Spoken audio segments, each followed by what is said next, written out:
आज हम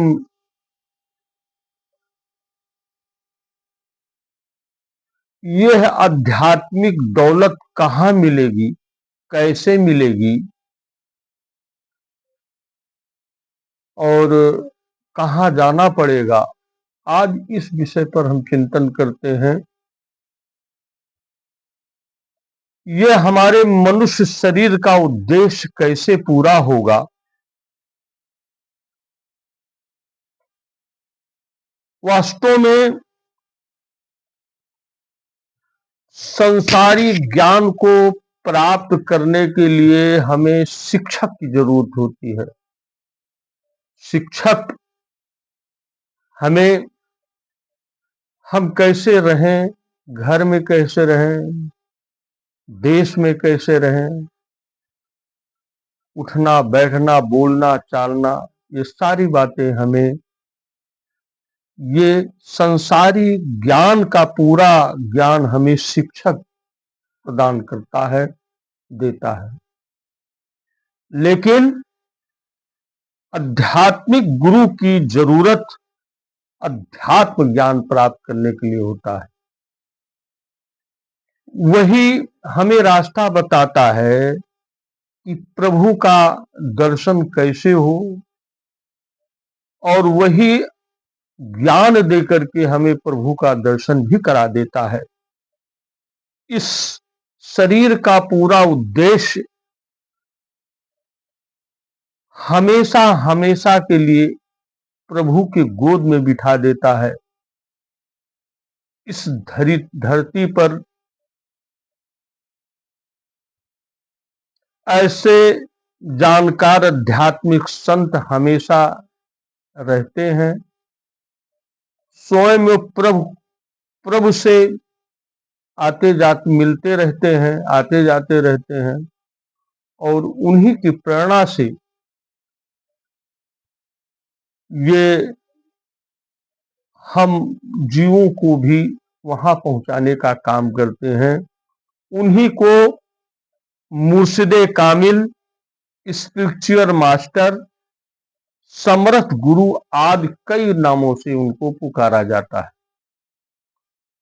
आइए हम एक प्रेरक प्रसंग के से हम इसको स्पष्ट करते हैं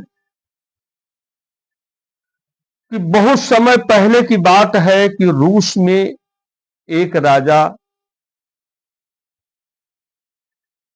पीटर नाम के थे। पीटर को अपने देश और अपनी जनता से बहुत प्यार था। वो चाहते थे कि हमारा रूस कैसे तरक्की करे। अपने देश को अच्छा और बेहतर बनाने के लिए दूसरे देश में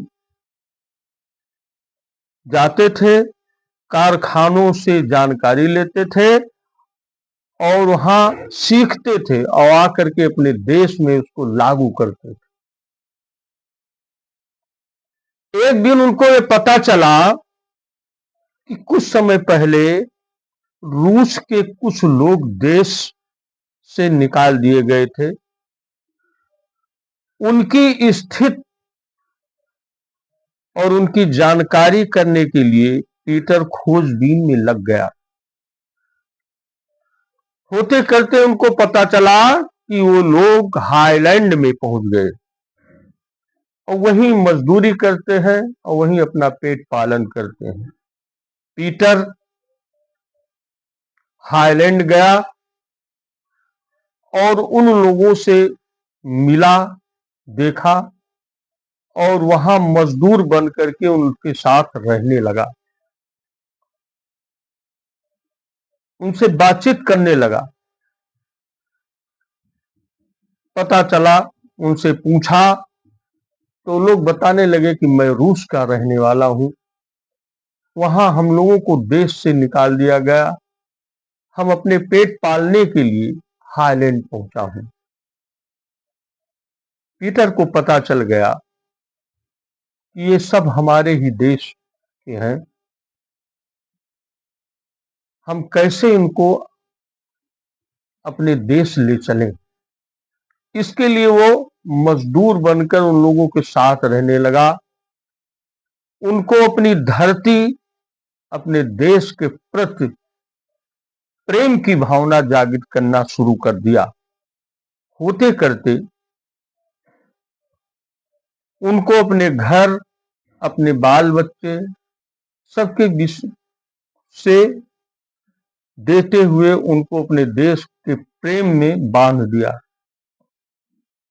तब उन लोगों ने कहा कि हम कैसे रूस चलें। पीटर ने कहा कि वहां का राजा हमसे बहुत प्रेम करता है, हम उसके बहुत ही करीब हैं, हम आप सबको फिर से ले चलेंगे वहां। लेकिन विश्वास कैसे पड़े? इस पर उसने विश्वास दिलवाया कि हमें राजा बहुत मानता है और वहां का राजा बहुत दयालु है, अपनी प्रजा का बड़ा ही प्रेमी आदमी है, हम ले चलेंगे आप लोगों को।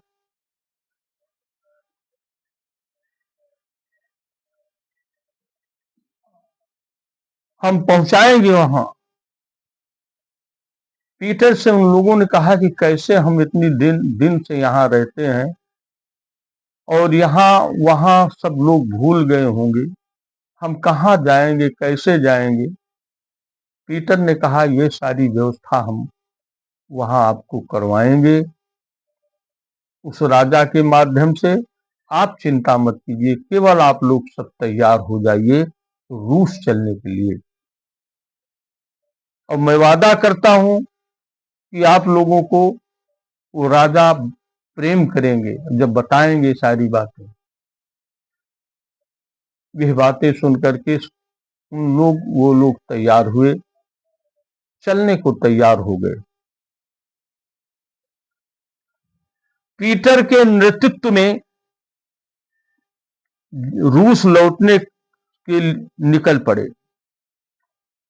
पीटर उनको जहाज में बिठाया और जहाज से वो लोग रूस चलने के लिए तैयार हो गए।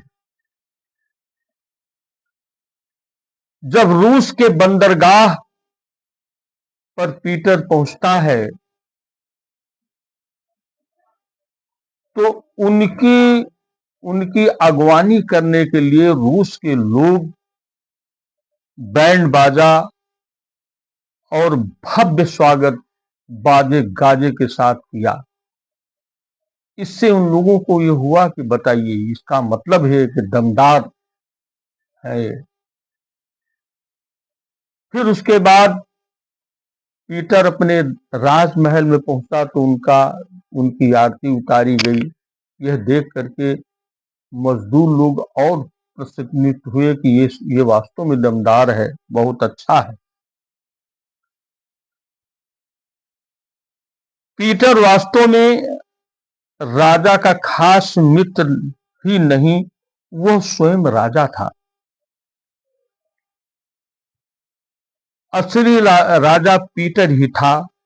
जब उन लोगों ने देखा कि पीटर नहीं राजा है तो उन्हें बड़ा दुख हुआ कि हम सबको लाने के लिए कितना कष्ट उठाया इस राजा ने, हम लोगों के साथ मजदूरी किया और मजदूरी करके उसने हम लोगों को अपने देश के प्रति इंगित किया। वो सब पैरों पर गिर पड़े और उन्हें एहसास हुआ कि पीटर उनके लिए कितना कष्ट उठाया, उन्हें वापस देश लाने के लिए क्या क्या नहीं किया।